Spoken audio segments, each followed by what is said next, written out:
Tá tudo bem com os irmãos? Os irmãos podem tomar assento. Deus abençoe.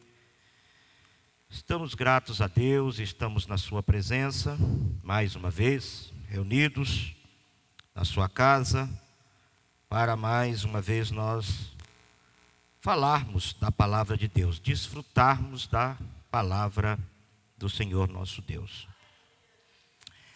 Quarta-feira passada, eu li um texto em 1 Reis, capítulo de número 19,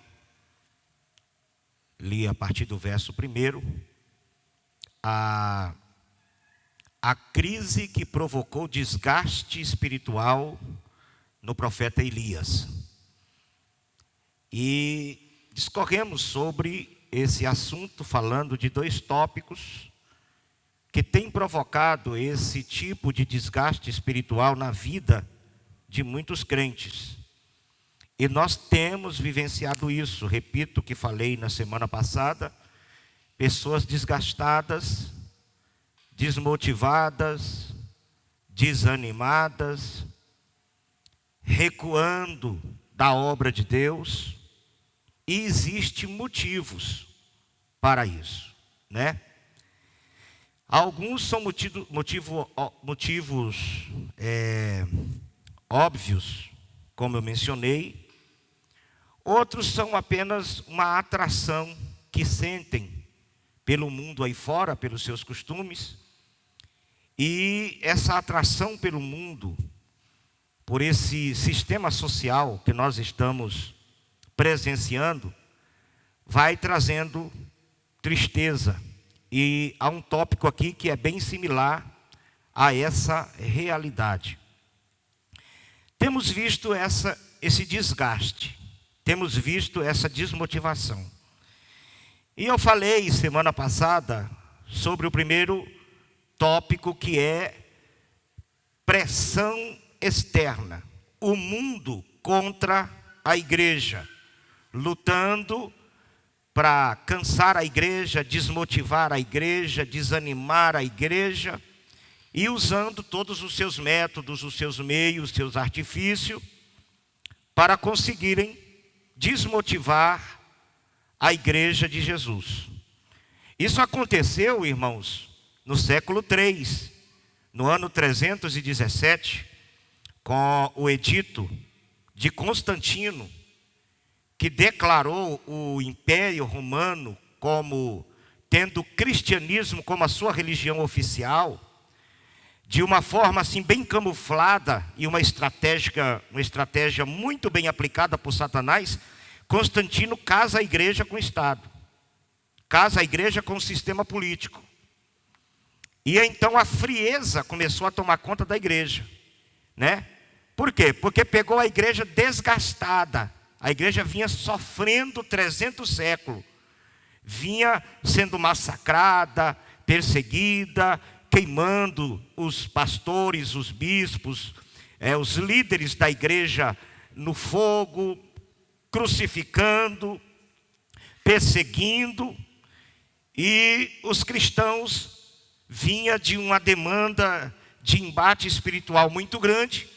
E a razão do desgaste espiritual dos crentes do terceiro século foi justamente a estratégia que o inimigo arrumou para pegar a igreja e esfriar a igreja, e ele conseguiu. Casou a igreja com o Estado, e a igreja dormiu, segundo a profecia do capítulo 25 de Jesus, no livro de Mateus. A igreja dormiu um sono de 1200 anos, sendo despertada por Martinho Lutero, que iniciou a reforma protestante. Então o desgaste, ele é uma evidência histórica na vida da igreja. É uma evidência. Lá o profeta Elias, desgastado, fragilizado. Jesus, quando chega no monte do Getsêmani, você percebe um homem desgastado, fragilizado, um homem que estava no limite das suas forças. ao ponto de Jesus fazer uma oração e dizer para o Pai: se é possível, passa de mim esse cálice. Porque estava difícil para Jesus suportar. Mas ele aguentou mais um pouquinho. Seguiu adiante. Morreu na cruz, ressuscitou. E nós somos frutos do seu esforço, da sua dedicação. Glória a Deus. Mas existem outros tópicos aqui. O segundo que eu falei foi pressão interna. Por um lado, o mundo contra a igreja. Por outro lado, a igreja contra a igreja, guerreando entre si. A igreja combatendo contra si mesma. E não quero ser cansativo nem repetitivo para falar a respeito desses tópicos que falei a semana passada. Mas o terceiro tópico que nós vamos estudar aqui é pressão administrativa.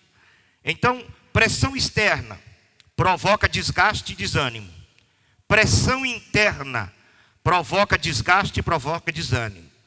Pressão administrativa.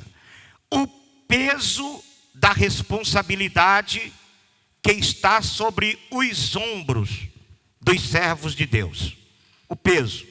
Somente uma pessoa indiferente não consegue perceber o tamanho da responsabilidade que o crente tem sobre os seus ombros. Só uma pessoa que está completamente alheia a esta realidade. Paulo, ele disse assim: porque está imposto sobre mim esta obrigação. Qual obrigação? Pregar o evangelho. E ele diz assim: e ai de mim se não pregar o evangelho. Há um peso de responsabilidade na vida de cada crente.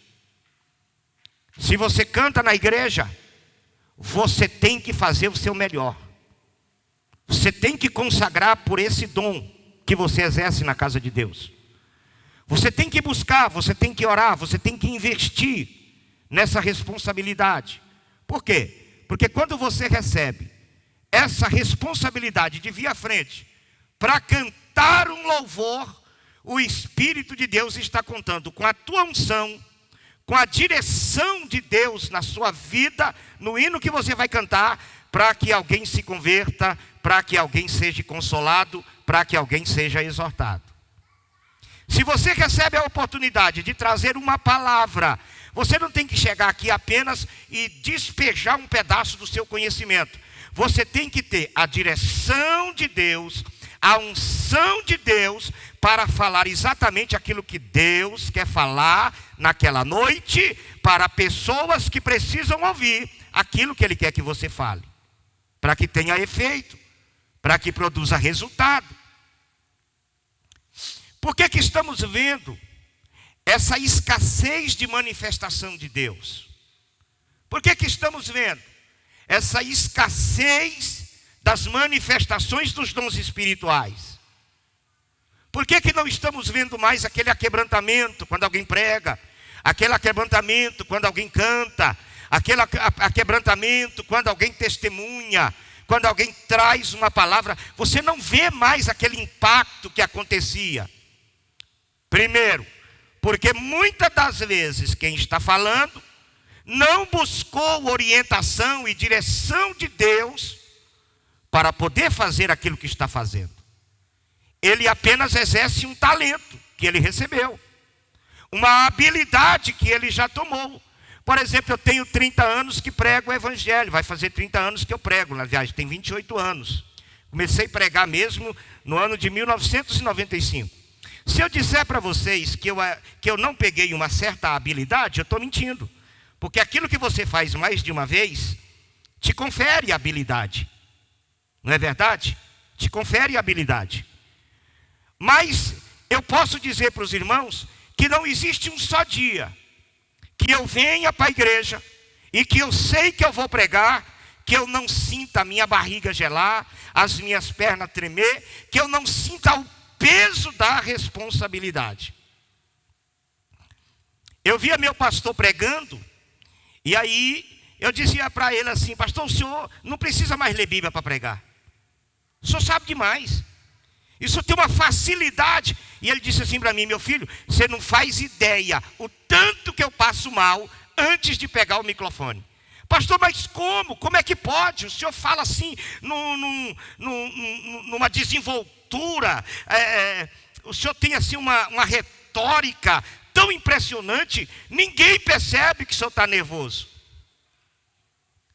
E aí hoje eu sei que é verdade.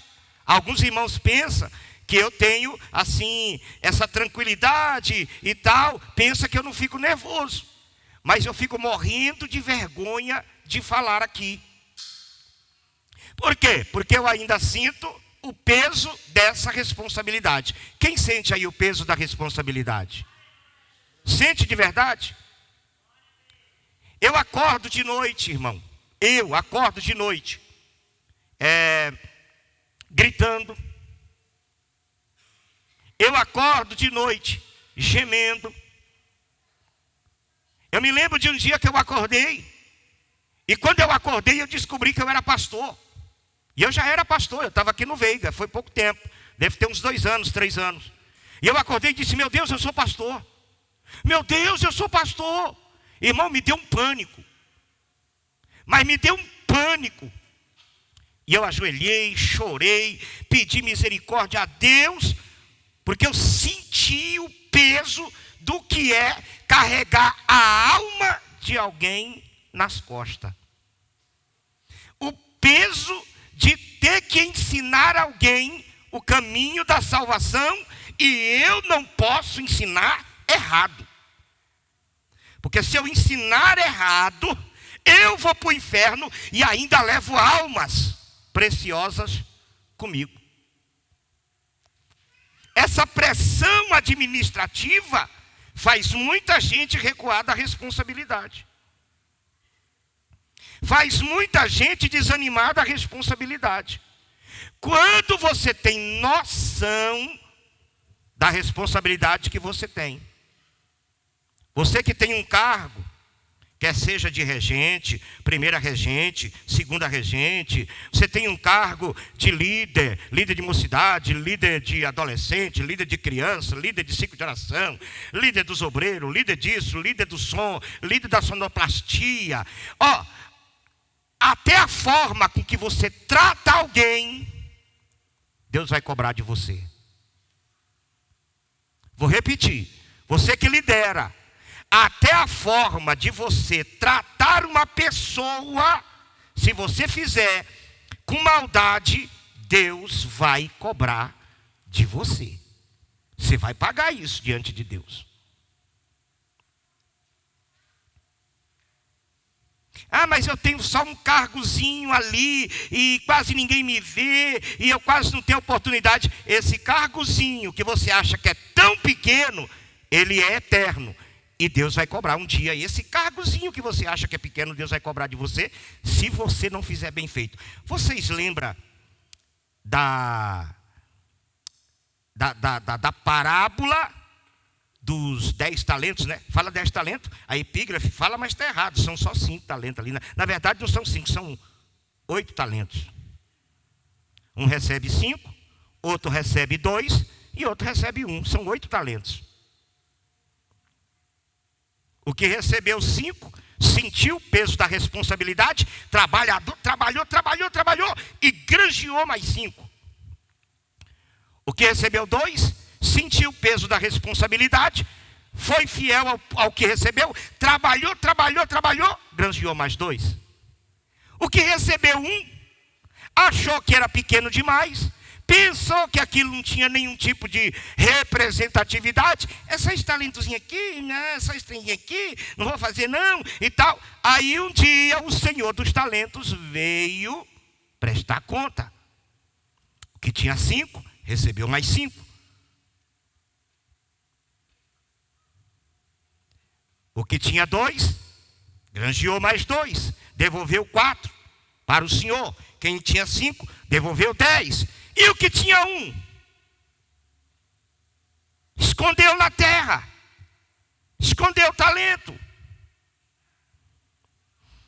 E ainda disse: eu sei que o Senhor é rígido, que o Senhor colhe aonde não planta, que o Senhor e tal. Então, com medo, eu escondi o teu talento. O que aconteceu com aquele servo? Foi lançado nas trevas exteriores, aonde havia pranto e ranger de dente, e pagou caro pela negligência do seu talento. Então, não importa o que você faz na igreja, o tamanho daquilo que você faz na igreja. Para Deus, o que você faz, o que você recebeu, é importante diante dele. E um dia você vai ter que dar conta disso que Deus colocou na sua mão para fazer. Aleluia, bendito seja Deus. Embora muitos busquem a honra de ser pastor, ou de ser um obreiro, ou de querer um cargo na igreja, uns, por causa da fama, da posição, outros por causa de dinheiro, nós sabemos que a chamada de Deus não é uma tarefa fácil, nenhuma delas, a começar do pastor da igreja. É uma tarefa dificílima. E eu nunca orei pedindo para ser pastor. Quando eu aceitei Jesus, eu queria ser obreiro. Eu tinha vontade de ser um presbítero. Por quê?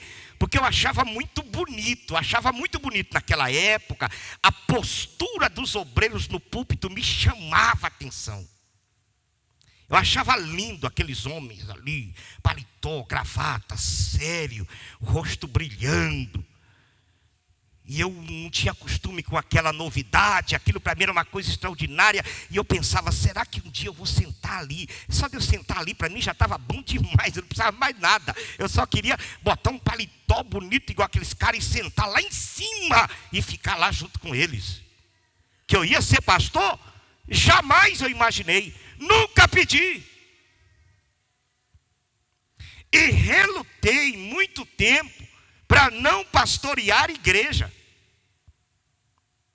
Porque eu sempre tive dificuldade de lidar diretamente com as pessoas, ou de interferir na particularidade das pessoas. E um pastor, ele tem que entrar na particularidade das pessoas, dos membros. Ele entra em todos os aspectos da vida de um casal. Você tem que tratar coisas das mais complexas. E eu já acompanhava o meu pastor há tempo, então eu já sabia qual era o peso. Muita gente almeja. Mas não é ruim se você deseja. Eu estou dizendo que eu nunca desejei, não quer dizer que é ruim. Porque a Bíblia diz que aquele que almeja o episcopado, excelente obra deseja. Estar à frente do trabalho na casa de Deus é uma honra para nós. É uma honra para você. É uma honra para mim. Eu era garimpeiro. Dos mais nojentos que tinha. Da boca suja. Não tinha nada de bom em mim. Eu era brigão. Eu era mundano. Eu era adúltero. Eu era isso. Eu era aquilo. Eu andava armado. Eu não tinha amor pelas pessoas. Aí de repente Jesus me chama. Aí de repente Jesus me salva. Aí de repente Jesus me escolhe. Aí de repente Jesus me põe no altar. Aí de repente ele pega a noiva, a igreja dele, e coloca sobre a minha responsabilidade. Vocês acham que eu saí pulando, batendo palma e dando glória? Eu fui para a oração e para as lágrimas. Eu fui para o gemido. Eu senti que era muito para mim. Mas não se pode fugir. Mas não se pode correr. Agora o peso e a pressão dessa administração, ela vem.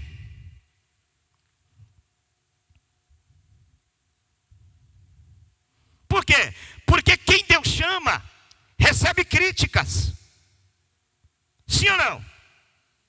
Não é criticado? Quem Deus chama não é criticado? Porque as pessoas pensam que Deus te chamou para agradar a elas. E não foi. Deus não te chamou para agradar ninguém. Deus te chamou para pregar a mensagem da salvação. Quer ouçam, quer deixam de ouvir. Quer goste ou quem não goste. Agora, quando você se apresenta diante de Deus para fazer a obra com a finalidade que a palavra de Deus seja pregada, você não pode buscar elogio. Mas quando você vem aqui para falar buscando aplauso, aí você tem que aceitar as críticas. É criticado. É incompreendido.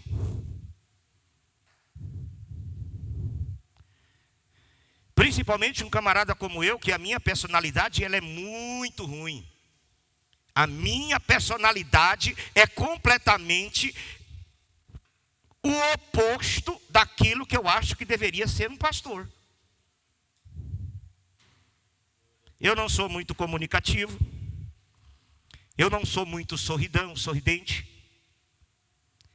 Eu não sou muito de brincar. Às vezes eu brinco e até estranho quando eu brinco. Eu tenho um problema seríssimo, e que já fui, eu vou dizer assim, chamado a atenção por muitos irmãos. É que quando eu estou muito tenso, muito preocupado, ou quando eu estou muito chateado, pastor chateia, a maior parte do tempo. Pastor fica com raiva, se tivesse uma zorrague igual Jesus achou aquela na porta do templo, o pau comia. Ainda bem que não existe mais zorrague. Por que vocês acham que Jesus pegou uma zorrague e saiu batendo naquela cambada? Chateado, nervoso.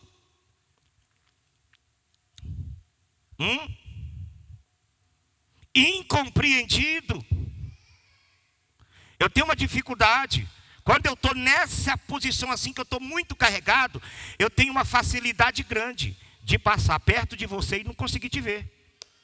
Eu passei, talvez até esbarrei em você, mas não te vi. Cumprimento um, cumprimento o outro, e não consigo ver aquela outra pessoa, não cumprimento aquela pessoa, será que o pastor está com raiva de mim? Isso aqui não acontece só com uma não, é um monte. É um monte. Já cansei de passar na rua, vi um irmão que congrega comigo, eu passar por ele olhar para mim e eu passar, ó. Aí, pastor, fulano está achando que o senhor está com raiva dele. Por quê? Não sei, porque o senhor passou por ele lá e não falou com ele. Ah, meu Deus. Porque eu sou assim. Eu já tentei mudar, não dou conta. Se eu estiver triste, você vai perceber que eu estou triste. Se eu estiver feliz, você vai perceber que eu estou feliz. Se eu estiver preocupado, você vai perceber que eu estou preocupado. O meu semblante vai te dizer como é que eu estou. Eu não sei estar triste e ficar sorrindo. Eu não dou conta. Tem pessoa que dá conta. Eu não dou. E isso gera crítica. Sim ou não? E você às vezes está diante de uma obra na igreja. Você não treinou para isso. Você não fez um curso para isso. E para fazer a obra de Deus, eu vou te dizer, não existe curso que te ensina. Todo dia é uma coisa nova. Você pode ter uma noção, mas aprender não tem. Principalmente quem lidera, não tem. Os instintos das pessoas são os mais variados. E você que está na frente, as pessoas elas exigem que você consiga viver bem com 20, 30, 50, 200 pessoas que têm completamente personalidades diferentes. O pastor tem que viver bem com um cara ignorante. O pastor tem que viver bem com um sujeito mal educado. Ele te dá patada, você tem que responder bem, porque se você virar a carroça, ele desvia. E aí vão dizer que você é o culpado. Então ele tem que aguentar. A líder dos jovens, das irmãs lá, tem que aguentar patada das pessoas que lidera. E tem que continuar crente. Porque se a pessoa que está liderando responder à altura do indivíduo que não tem sabedoria de Deus e fere, ele desvia e ainda põe a culpa em você. E tem muita gente na igreja que aceita a culpa. Então eles te exigem uma perfeição que eles não têm. Eles te exigem uma forma de comportamento que eles não têm. E você tem que aguentar tudo. Trazer aquilo para dentro de você. Você não pode jogar isso lá em casa. Você não pode jogar isso no esposo, na esposa. Você não pode jogar isso nos filhos. Tem gente que não aguenta e joga.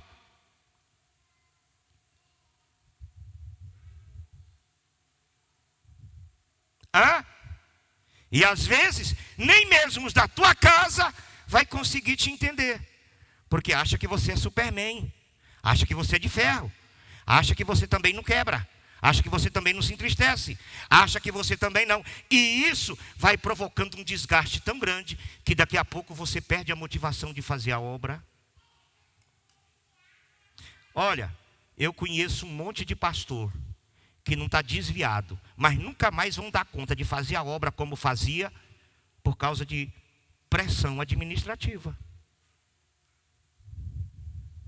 Nunca mais. Eu conheço pessoa que é excelente para liderar um departamento, mas nunca mais vai dar conta de fazer o mesmo, porque as pessoas pensam que elas são de ferro e que elas podem aguentar todo tipo de crítica e de comentário, todo tipo de cobrança.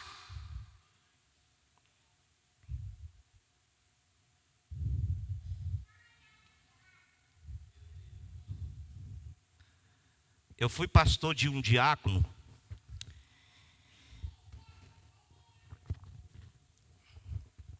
que ele deu problema em todos os pastores que foram pastores dele. Ele deu problema e bateu e conflitou e brigou com esses pastores. E aí eu fui para ser pastor desse diácono. E aconteceu que um dia esse diácono adoeceu. E no mesmo dia que ele adoeceu, eu também adoeci.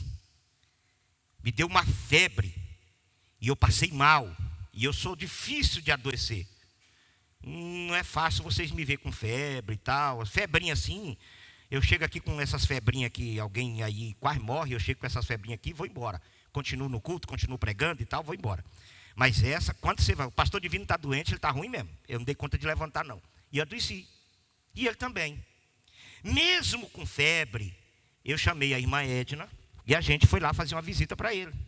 Só que eu cheguei lá e não falei nada.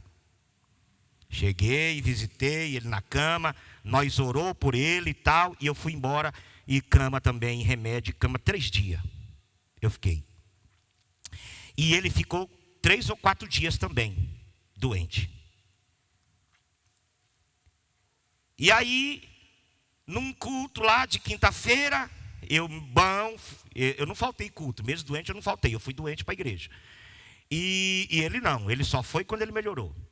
Aí ele chega num culto de quinta-feira, a igreja cheia, uma benção, culto, Deus operando, a irmã dirigindo o culto aqui, que os cultos de quinta-feira lá era culto de senhoras. E os cultos de senhora lá era uma benção, e as irmãs dirigindo o culto, e o povo adorando e glorificando. E a irmã, o irmão fulano, quase que eu falei o nome do infeliz aqui. Irmão, o irmão fulano aí, graças a Deus está bom, vamos ouvir ele trazer uma palavra. Aí o infeliz, em vez de vir, dar um bom testemunho, abençoar a igreja, orar, porque a igreja inteira estava orando por ele. Ele disse, irmão, quero dizer que essa igreja aqui tem que aprender a amar. Num culto, uma bênção. Com microfone. Me diz, microfone de igreja é para isso? Sim ou não? Para você vir aqui despejar suas mágoas, seus caboclo sem noção? Essa igreja tem que aprender a amar. Eu adoeci, ninguém me visitou. Eu não passei fome, porque os irmãos da igreja católica levou uma cesta básica para mim. Irmão, eu torcia na cadeira. Meu Deus, que vontade de pegar aquele infeliz, porque eu fui lá com febre. Ele disse, ninguém. Irmão, ele esculachou com a igreja. Eu estou dirigindo o culto. Isso é uma pressão administrativa ou não é? Se eu pegasse o microfone, mandasse ele tomar respeito e dissesse para ele que microfone de igreja não é lugar de fazer desabafo e nem falar desaforo, é de abençoar o povo de Deus, é de pregar a palavra, e ele fosse embora, seria um alívio para a igreja, porque a igreja inteira tinha medo de falar com aquele sujeito, porque ele dava patada em todo mundo, irmão. Ele era um cavalo com 6 pés, 4 era traseiro, só para dar patada nos outros, aquele sujeito. E eu assim, a irmã ficou sem rumo, a outra irmã também ficou, a igreja baixou a cabeça, e eu, o que eu faço, Jesus? O que eu faço, Jesus? O que eu faço, Jesus? Estava aí, na hora, o Espírito de Deus veio na minha mente. Aí eu peguei o microfone da igreja, falei: meus irmãos, nós precisamos melhorar. Como é que acontece algo dessa natureza do nosso querido e amado irmão? Eu falei com a boca que era amado, mas por dentro eu estava chamando ele tudo quanto era nome. Não vou mentir. Por dentro eu queria montar em riba dele mesmo assim, irmão, e chular ele de pé, de porrada, de cacetada, porque Deus me livre. Caboclo ruim. Mas o meu amado e querido irmão está certo. Como é que a gente faz um trem desse? Deixa a igreja católica levar cesta para ele, irmão, e a gente não faz. Vamos melhorar? Bora, irmão. Vamos, em nome de Jesus, vamos melhorar. Vocês têm coragem de ficar de pé e pedir perdão para ele? Bora, todo mundo, todo mundo. Tem igreja ficar de pé. Meu irmão, nos perdoa. Em nome de Jesus, nós prometendo que a próxima vez que o senhor ficar doente, ninguém vai levar a cesta básica lá para o senhor, a não ser nós. O senhor pode ficar doente que nós vamos lá. A igreja inteira. Vamos almoçar com o senhor. Eu sei, irmão, que eu estou falando assim no sentido de brincadeira, mas Deus me deu uma graça tão grande para desarmar aquele sujeito, que ele começou a chorar. E não, irmão, é eu que tenho que pedir perdão, irmão. É eu que estou errado, irmão. É eu que falo demais, irmão. E eu fiquei lá, o tempo que fiquei lá, ele continuou congregando com a gente, ele continuou sendo meu amigo e tudo funcionou. Mas que eu tive muita vontade daquele camarada sumir daquele lugar para mim não ver mais ele, eu tive. E esse tipo de pessoa, eles armam a gente, porque a gente fica veaco em se aproximar dos outros. Porque eles provocam uma ferida na gente, que a gente não vai abraçar ninguém sem primeiro você fazer uma autoanálise da pessoa, da vida da pessoa e etc. Você vai se desmotivando, se esgotando, e daqui a pouco você perde a graça de fazer a obra de Jesus. Posso ouvir um amém dos irmãos? Te cobram, te criticam, te hostilizam, fala mal de você para os ímpios. Tem crente que fala mal da igreja dele lá no trabalho dele. Os amigos dele que trabalham lá com ele jamais vão querer visitar a igreja dele, porque a visão que essas pessoas têm da igreja dele é que o povo é um povo hostil.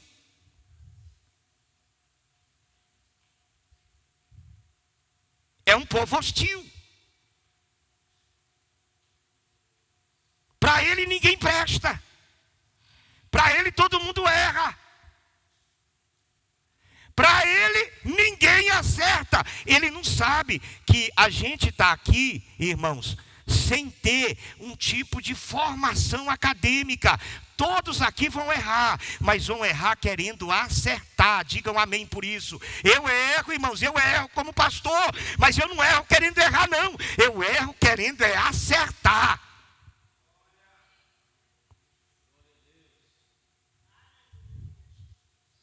Quando você vê eu errar, não é por maldade. É por causa da pressão da responsabilidade. Não é verdade? O motorista erra. 30 anos de motorista, ele erra. E o dia que ele erra feio, ele morre. O pedreiro erra. O carpinteiro erra. O mecânico erra. Teve um mecânico aí, experiente, fechou o motor. Quando ligou o motor, ele esqueceu uma porca em cima do pistão do motor. Teve que abrir e fazer o motor todinho de novo. Profissional. Só um não errou em nada e acertou em tudo. O nome dele é Jesus. Então, se alguém te pressiona, se alguém te trata mal, se alguém não compreende que o que você faz aqui é com boa vontade e porque ama a obra de Deus, irmão, continua firme e não desiste. Quem te chamou foi Jesus. Quem vai te galardoar é Jesus. Quem vai te sustentar é Jesus. E um dia, quem vai te elogiar é Jesus. Glória a Jesus. Pressão administrativa. Na vida de um pastor, a pressão administrativa, além de ter esse aspecto social, tem questão também do aspecto ministerial. O pastor, ele tem que ser ensinador, não pode encher linguiça, não pode ser repetitivo, tem que ter argumento. E ele tem que trabalhar em um nível que ele sempre sobressai os demais. Você acha que isso é fácil? Quanto tempo você acha que eu gasto para escrever uma mensagem como essa? Depois do culto, se alguém tiver curiosidade, vem cá, que eu vou abrir para você aqui o meu esboço, para você ver o tanto de coisa que eu escrevi aqui. Quanto tempo você acha estudando, pesquisando, pensando, cabeça, Dona Edna lá em casa, bem, e eu, bem, ela chegou lá na janela, eu estou falando com você, já não me escuta não, só. Como? Ai, saiu brabo esses dias. Para lá. Falei, ixi. Onde você acha que eu estava com a minha cabeça? Caçando uma direção de Deus, para não fazer a sua vinda aqui essa noite ser inútil. Buscando de Deus palavras e sabedoria, para te alimentar espiritualmente, para você vencer os labores e as dificuldades da vida. Ele tem que ser pregador, pastor tem que ser ensinador e tem que ser pregador. Qual a diferença, pastor? É daquele menininho lá, o pequenininho, disse assim, mãe, eu já sei a diferença entre pregar e ensinar. E a mãe disse, filho, como é que é pregar? Não, como é que é ensinar? Ensinar é assim, mãe, ó. Porque Deus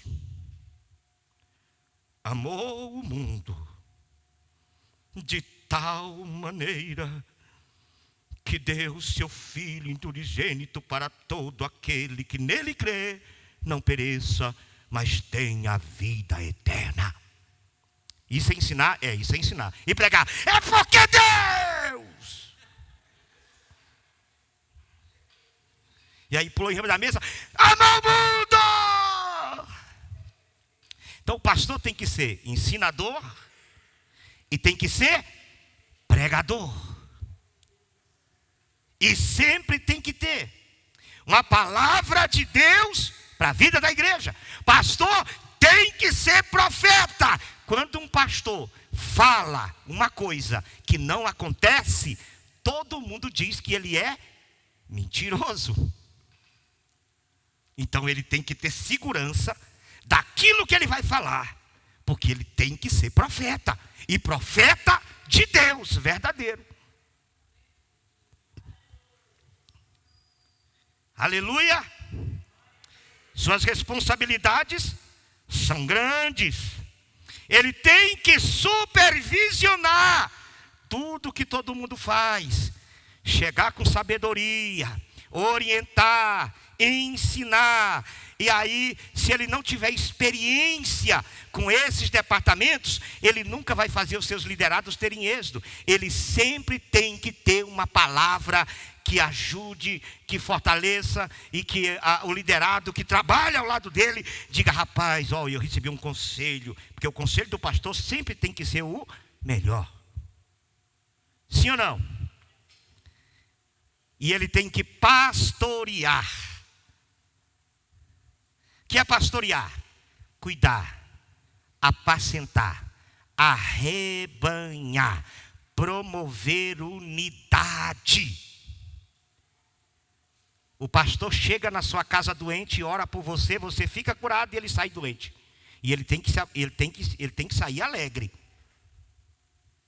Ele chega triste, arrebentado na sua casa com você com dificuldade. Aí ele tem que resolver o seu problema, você fica feliz e ele tem que voltar para casa com os problemas dele, caladinho. Ele te dá o ombro, você chora, chora, chora, chora. E talvez era ele que queria colocar a cabeça no teu ombro naquele dia. Mas ele não pode, porque ele não pode esboçar fraqueza. Ele vai chorar sozinho. Eu, para meus filhos, muitas das vezes não chorar por causa do desespero em determinadas crises. Eu não tenho vergonha de dizer isso. Eu entrava para o banheiro, trancava a porta, ajoelhava assim, agarrava na beirada do vaso e chorava. Aí ia lá, lavava o rosto, passava a mão no cabelo e voltava. Superman. Porque se eu chorasse perto deles naquele momento, eu podia transparecer para eles uma fraqueza que eles não poderiam impregnar isso dentro dos seus corações. Porque o pastor tem que trabalhar de tal forma que todo mundo continue acreditando que fazer a obra vale a pena. Mesmo que você morra, vale a pena. Aleluia!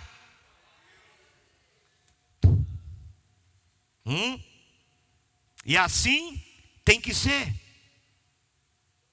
Tem que receber. Ele recebe críticas, ele recebe elogios, ele recebe muitos nãos. Quem lidera aí e de vez em quando recebe um não. Recebe um não da pessoa que está do seu lado, do vice, do segundo vice aí, do seu departamento. Recebe um não do pastor. Pastor, eu queria fazer isso. Não, meu filho. Ah, não. Aí sai com raiva. É assim ou não é? Tudo isso provoca desgastes espiritual. Tem gente que não dá conta de suportar esse peso. Por isso que Elias, deitado debaixo do pé de zimbro, ele disse: basta, Senhor. Não sou melhor do que meus pais. Me leva. Chega.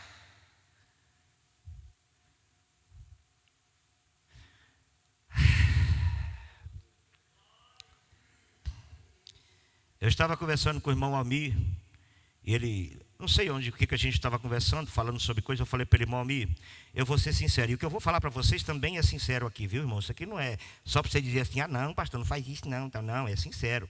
Se Deus achar por bem atender o meu pedido, isso aqui que eu vou falar é sincero. Eu não quero passar dos 60 anos. Eu quero trabalhar até os 60 anos, deixar tudo arrumadinho, organizadinho para a irmã Edna, tudo bonitinho, sem dívida, controladinho. E aí Jesus passa a foice, me leva, chega. Cansado, irmão. Se eu disser para vocês que não é, eu minto, cansado. Cansado de muita coisa.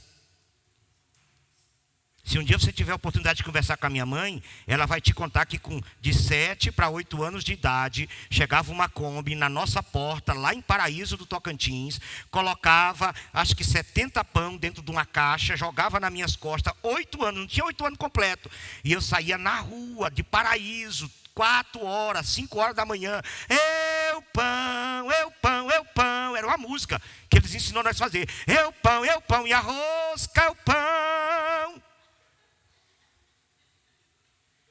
Chegava, umas 7 e pouco, né? O camarada vinha, pegava o dinheiro, dava comissão para minha mãe, aí ela me dava uma caixa de engraxate, me levava para o mercado de Paraíso, e aí falava para um cara que tinha uma maquininha de sorvete, e dizia para ele, ó, cuida dele para mim até meio-dia eu volto, pego ele para levar para a escola, e eu ficava lá engraxando sapato. Fui morar com meu pai no Pará, comecei a quebrando pedra, no garimpo da Pedra Preta, quebrando pedra com marreta. Tinha uma cota, nós tínhamos que fazer uma caçamba de pedra quebrada todo mês. Tinha que ter uma caçamba de pedra daquelas truque.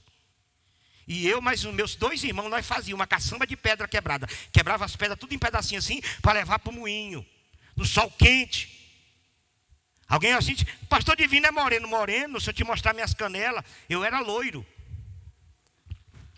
Eu sou descendente de italiano, irmão. Minha avó, loirinha do olho azul, italiana. Eu mostro a foto lá em casa.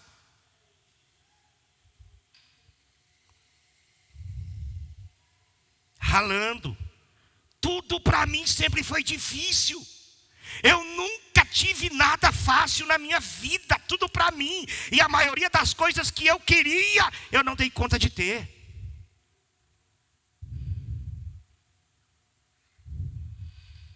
Eu não escolhi estar aqui. Eu não escolhi viver assim.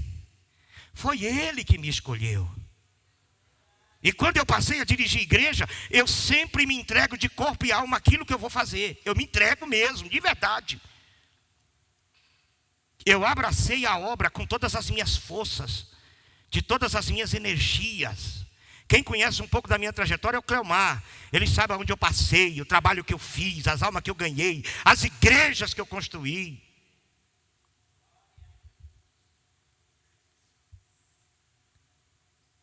Eu já ouvi de tudo. As coisas que eu menos ouvi na vida foi elogio. Porque as pessoas sempre veem que você é obrigado a fazer.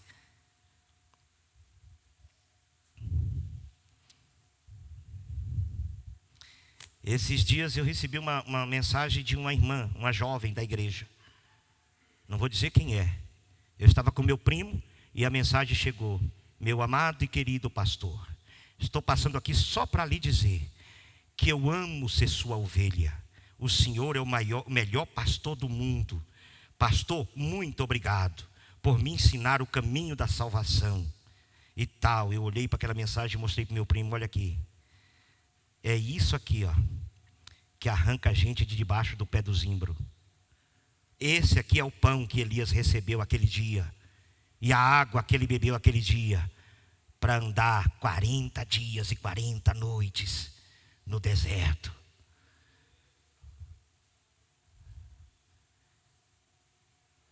Desde o ano de 2007, 2008. Desde o ano de 2008 que nunca mais eu comprei um terno. Nunca mais eu comprei um sapato, uma meia, uma camisa, uma gravata. Nunca mais comprei, nunca mais. Eu ganho. E ganho só terno chique. Esse aqui, ó, esse terno aqui tem 16 anos. Esse. E ganho terno chique, sapato chique, coisa fina, relógio. Olha aqui, que a mocidade me deu um tempo desse atrás. Chique, bonito. Mas o maior presente de aniversário que eu ganhei foi um dia que comemoraram o meu aniversário e eu ganhei um monte de presente, coisa linda, mas eu estava um trapo aqui por dentro aquele dia, eu estava ruim, eu estava quase morto, eu estava sentindo gosto de sangue na língua. E quando terminou, que todo mundo me abraçou assim, irmão, aquela tristeza na minha alma, chegou um jovem, subiu no púlpito e disse: pastor, posso dar um abraço no senhor? Eu disse: pode, filho. E ele me abraçou, com as 2 mãos assim, ele me puxou e me segurou assim firme. E disse: eu não tenho dinheiro para te dar um presente, mas eu quero dizer que o senhor pode contar comigo sempre. Eu estou com o senhor até o arrebatamento da igreja. aquele foi o maior presente de aniversário que eu já ganhei até hoje. Porque aquele presente curou uma ferida que estava dentro da minha alma naquela noite. Aleluia. Os desgastes vêm. É difícil fazer a obra. Você sofre. Ouve coisas que você não precisava ouvir. Te ferem. És às vezes incompreendido naquilo que você faz. Mas não desista. Não desanima. Aleluia.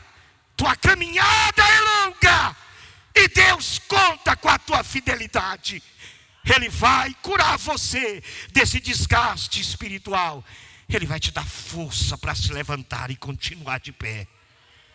Quantos crê, digam glória ao nome de Jesus.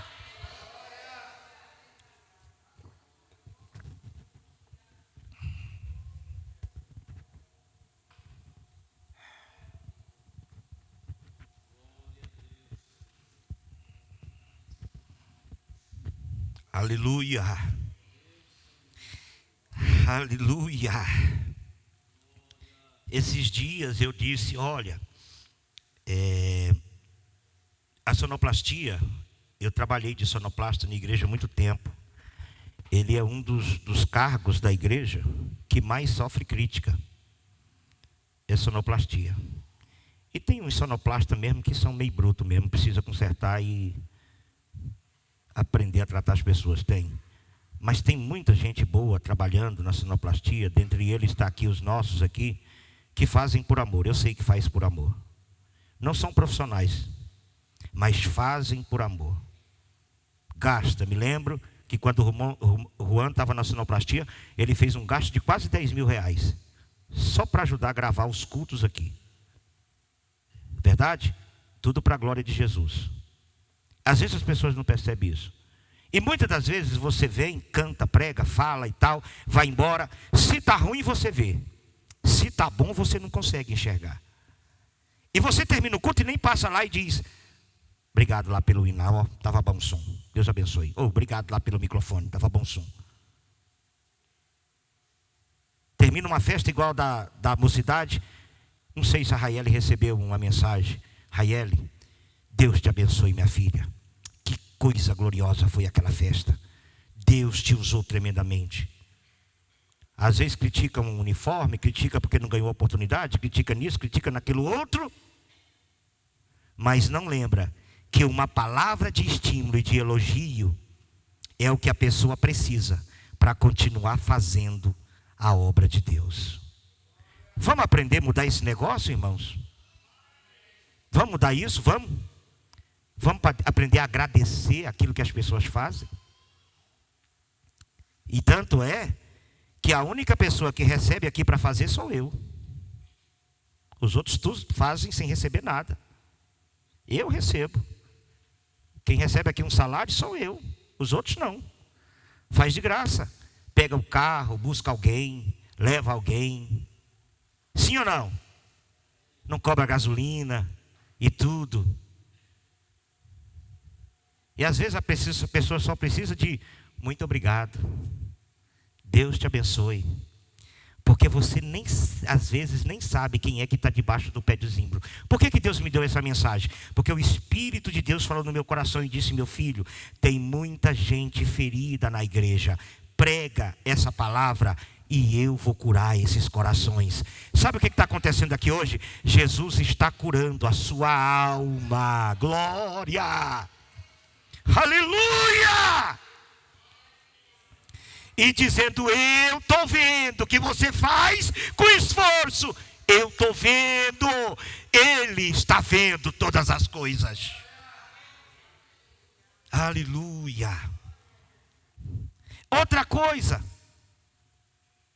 A pressão administrativa. Uma outra realidade. Tem coisa pior para dar desgaste espiritual. Quando a sua família se torna o alvo.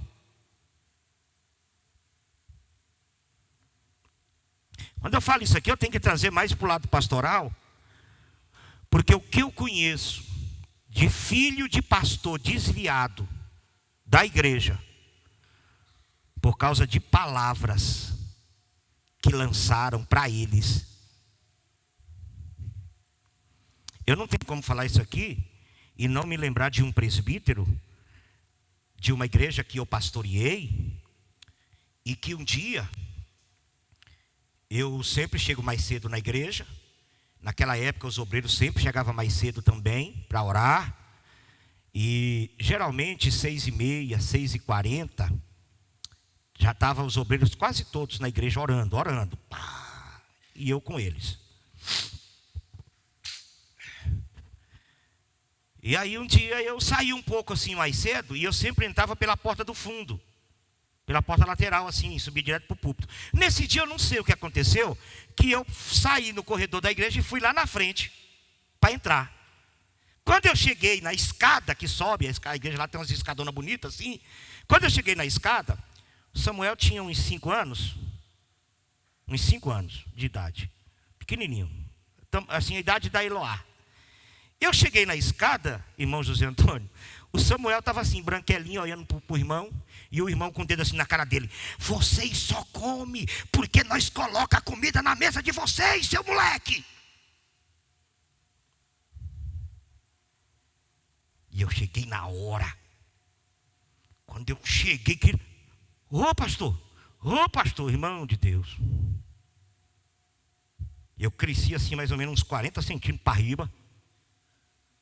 Garrei aquele presbítero assim pelo paletó, juntei ele aqui no meu nariz aqui assim, e saí andando com ele no corredorzinho estreito assim, batendo nas beiradas. A Edna está aí, sabe disso, Cleomar lembra.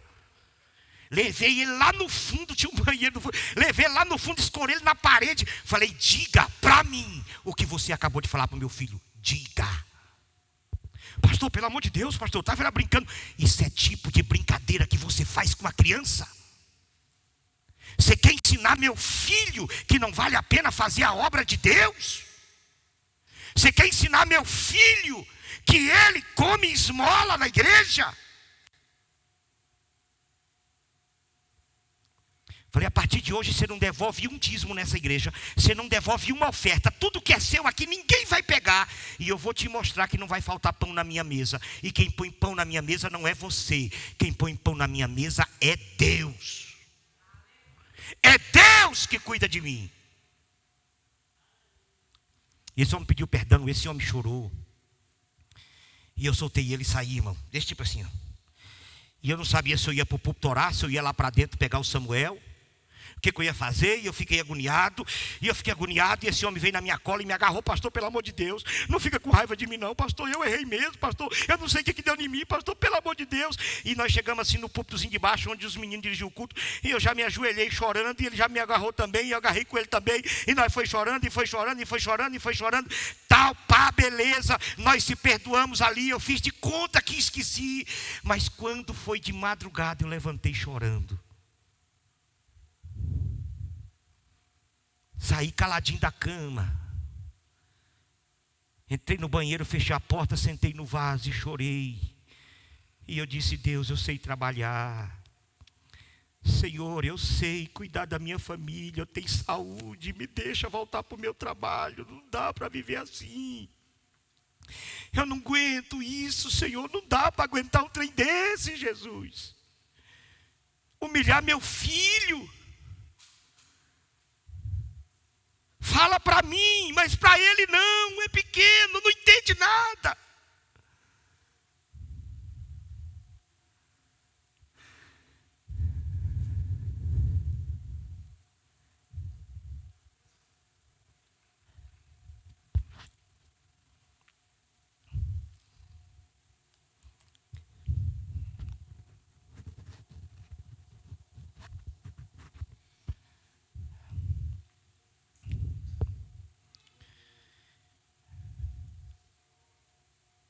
Quando a sua família é atingida, você baqueia mesmo. Não existe esse que não sente. Enquanto estão batendo em mim, a pancada está aqui, eu vou aguentando, a gente aguenta, não aguenta não, pastor? O senhor foi pastor de igreja há muito tempo, recebe pancada, então está ali, ó, firme. Mas quando atinge a sua casa, a gente sente.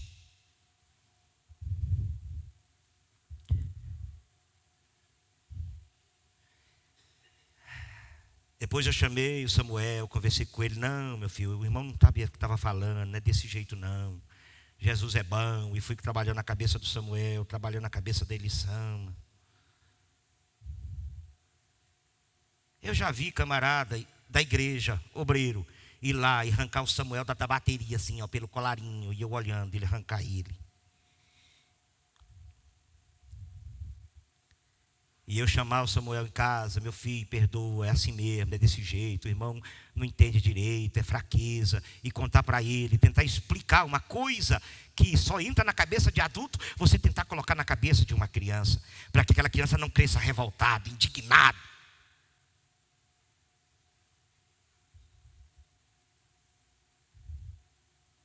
Você tem que ter cuidado quando você vai lidar com a criança, com o jovem, com o adolescente. Para não ferir, para não machucar. Olha, tinha um porteiro numa igreja, não sei se vocês lembram dessa história, mas isso foi aqui em Goiás. Tinha um porteiro numa igreja, que ele era mal educado, ele batia nas crianças, puxava o cabelo das crianças, ele dava puxão de orelha. Irmão, ele era terrível. E um dia ele caiu doente. E morre, não morre, morre, não morre, e o povo correndo, e ninguém achava nada no homem, e vai, e o pastor, meu Deus, o que aconteceu com esse homem? E o povo está tentando. Aí foram descobrir, tinha 8 crianças fazendo um ciclo de oração, pedindo Jesus para matar o obreiro. Tinha 8 crianças, mata ele, Jesus, mata ele. E Jesus ia matar o cara.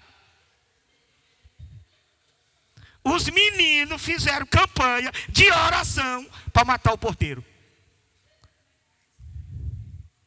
Ah, foi verdade isso aqui, irmão.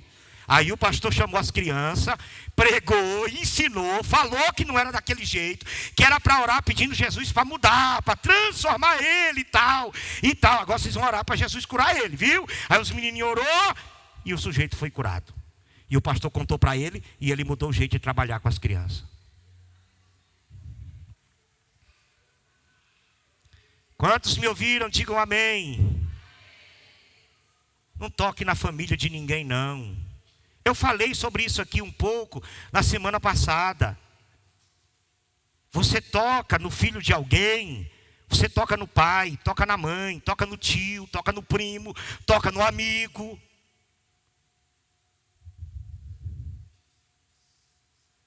Hã? Aí o pai fica triste lá, a mãe fica triste, o tio fica triste, o irmão fica triste, e a pessoa que falou ainda quer ter razão. Primeiro, você não tem razão de tocar na vida de ninguém. Segundo, você foi chamado com o ministério da reconciliação, não com o ministério da dispensação. Você não foi chamado para espalhar, você foi chamado para arrebanhar, para ajuntar. Se a pessoa está vivendo errado, se a pessoa está postando coisa feia, você não tem que falar nada para ninguém. Ora por essa pessoa, clama a Deus por ela, ame ela como Cristo te ama. Glória a Jesus. Aleluia.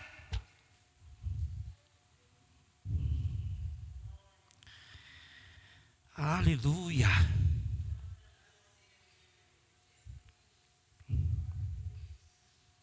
Sabe, tem mais 3 tópicos aqui, mas eu vou concluir a mensagem, não vou continuar ela não. Mas saiba disso. Quando você toca na família de alguém, você está tocando na noiva de Cristo, na menina dos olhos de Deus. E isso, cedo ou tarde, vai voltar para sua casa. Vai voltar para sua casa. Eu tive um problema com um obreiro uma certa feita, há muito tempo isso. Nós resolvemos o problema do filho dele, da filha dele, né, das 2 filhas dele e do filho. E foi um negócio meio feio lá.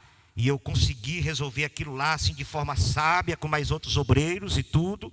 E tal, e aí passou o tempo, os meninos ficou firmes na igreja. Quando foi um dia, ele numa reunião de obreiro, ele apresentou um problema do Samuel, nessa reunião de obreiro, coisa que não era para levar lá, não precisava, não tinha lógica, e ele levou para a reunião de obreiro para me colocar em dificuldade. Aí eu disse para ele, eu falei, olha, o meu filho é igual o filho de qualquer um dos senhores. É falho, erra, é humano. Se não tiver sabedoria também desvia, se revolta. Ele é igual a qualquer um outro. Não é porque ele é filho de pastor que ele é pastor. Não é porque o pastor, o pai dele é santo, que ele dá conta de ser santo. Filho de peixe é peixinho, mas filho de santo não é santo não. Viu? Filho de pastor não é pastorzinho. Filho de presbítero não é presbitinho. É um indivíduo em formação, que precisa de ajuda, de carinho, de amor para continuar firme na obra de Deus. E eu falei, eu não quero nada de vocês aqui, além do que eu faço por vocês. Eu não já socorri seu filho? Eu não já socorri sua filha? Foi. O seu? Foi. É, pastor, foi mesmo. Então agora faça com o meu. Socorra o meu. Não tenta cobrar dos meus filhos aquilo que você tem que cobrar de mim, que não vai funcionar. Não tenta cobrar da irmã, do ciclo de oração, aquilo que você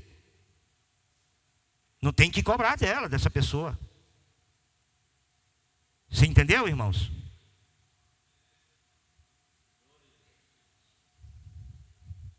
Isso provoca desgaste. Isso provoca desânimo. Tira o amor da pessoa pela obra. Faz a pessoa acreditar que não vale a pena você se dedicar na obra de Deus. Que só há injustiça. É assim ou não é? Elogia. Ofereça ajuda. Diga, conta comigo. Eu não tenho dinheiro para o departamento, mas eu tenho joelho para orar por ele. Eu estou aqui, estamos juntos. E a obra vai crescer. E o nome de Jesus vai ser glorificado. Se isso aqui entrar no nosso coração, irmão, ano que vem, essa galeria aí vai ter que ser quebrada para os lados, para caber mais gente. Porque uma igreja que sabe o lugar em que ela precisa estar e o que tem que fazer, a obra cresce e o nome de Jesus é glorificado. Amém? Tem mais coisa, olha, quer ver? Desgaste quando há crise no casamento. Crise no casamento é uma das coisas que mais provoca desgaste na obra de Deus. Um obreiro mal amado não consegue pregar que presta. Uma irmã mal amada não consegue cantar que presta. Crise conjugal é uma das coisas que mais desestabiliza a obra de Deus. Sim ou não? Aí eu não vou falar mais, senão vou querer dar uma reunião aqui de casais, eu não quero mexer com isso. Mas deixa eu dizer uma coisa. Para de cobrar do seu cônjuge. Faça. Para de cobrar. Para de cobrar. Faça. Jesus disse assim, o que você quer que as pessoas façam para você, faça você primeiro a elas. Quem planta amor, colhe amor. Quem planta ódio, colhe ódio. Quem planta briga, provoca inimizade e divisão. Amém? Que Deus em Cristo abençoe vocês. Que essa palavra continue falando profundamente no vosso coração. Que o Senhor vos cure aqui essa noite. Amém? Que o Senhor sare a sua alma. Vale a pena servir a Jesus, irmãos. Vale a pena fazer a obra de Deus.